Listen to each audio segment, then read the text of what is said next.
নমস্কার বন্ধুরা, নিশ্চয়ই সকলে খুব ভালো আছেন। আজকে আমি রান্না করে দেখাবো ডাব চিংড়ি। আমরা তো বাঙালি রেস্তোরাঁয় গিয়ে ডাব চিংড়ি খাই, তবে আমাদের সব সময় বা সকলের পক্ষে তো রেস্তোরাঁয় যাওয়া সম্ভব নয়। তাই ঠিক রেস্তোরাঁ স্টাইলে আর ওই রকমই স্বাদের ডাব চিংড়ি কি করে বাড়িতেই রান্না করে আপনারা খাবেন, সেটাই আজকে আপনাদের আমি দেখাবো। আমি দেখুন চিংড়ি মাছ নিয়েছি। চিংড়ি মাছ আপনারা যে কোনো সাইজেরই নিতে পারেন, তবে একদম ছোটগুলো খেতে খুব একটা ভালো হয় না, এইটার ফ্লেভারটা ভালো হবে। আর নিয়েছি আমি এখানে ওই নারকলের মানে যে ডাবের যে শাঁসটা, মানে কচি ডাব নিয়েছি, তার শাঁসটাকে নিয়ে এখানে বেটে নিয়েছি। এখানে নিয়েছি পোস্ত বাটা, এখানে সর্ষে বাটা, আর হলুদ লঙ্কার গুঁড়ো আর নুন তো থাকছেই। আর কি করে তাহলে করছি একবার দেখিয়ে দিই।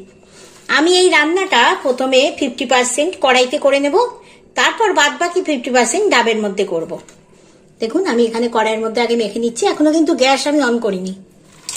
চিংড়ি মাছটা দিয়ে দিলাম, এখানে 500 মতো চিংড়ি মাছ আছে। এবার আমি এর মধ্যে দিয়ে দেবো সর্ষে বাটাটা। সর্ষে আমি বেটে মিক্সিতে একটু জল দিয়ে ভিজিয়ে রেখেছি। এবার আমি এখানে দিয়ে দেবো এই যে ডাবের যে শাঁসটা নিয়েছিলাম বেটেছি, সেইটা। কচি ডাব নিয়েছি।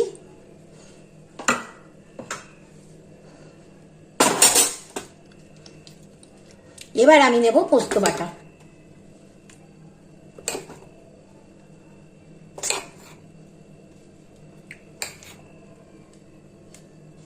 আর নেব না।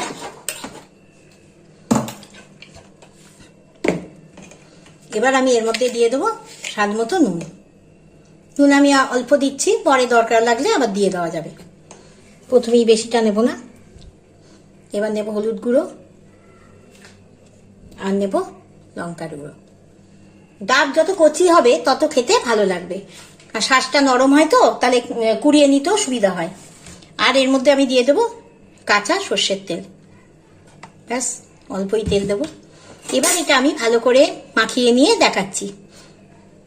দেখুন ভালো করে মেখে নিয়েছি আর গ্যাসটাও জ্বালিয়ে দিয়েছি। এবার আমি এর মধ্যে দিয়ে দেবো কতগুলো কাঁচা লঙ্কা। এটা এখানে 50% হবে, তারপর 50% কি করছি সেটা আপনাদের দেখাচ্ছি।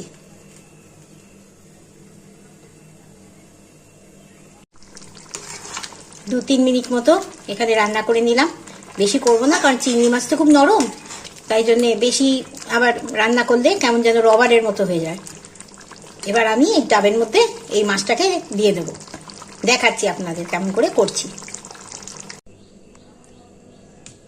ডাবের মধ্যে আমি এই চিংড়ি মাছটা দিয়ে দিয়েছি। এবার আমি মাইক্রোতে এটা হাই পাওয়ারে 5 মিনিটের জন্য দেব।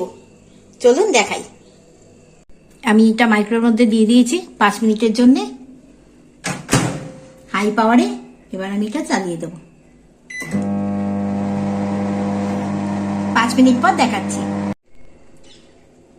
ডাব চিংড়ি রেডি, দেখুন কেমন হয়েছে। পুরো টোটাল টাইম এদিকে 3 মিনিট আর ওদিকে 5 মিনিট, 8 মিনিটের মধ্যে একদম রেডি ডাব চিংড়ি। একদম রেস্তোরাঁ স্টাইলের ডাব চিংড়ি রেডি। বাড়িতে অতিথি এলেও আপনাদের আর রেস্তোরাঁ থেকে কিনে আনতে হবে না, বাড়িতেই আপনারা 10 মিনিটের মধ্যে সব তৈরি করে বানিয়ে ফেলতে পারবেন। যদি এরকমই রান্না শিখতে চান আমার সঙ্গে অবশ্যই থাকবেন। সকলে খুব ভালো থাকবেন। নমস্কার।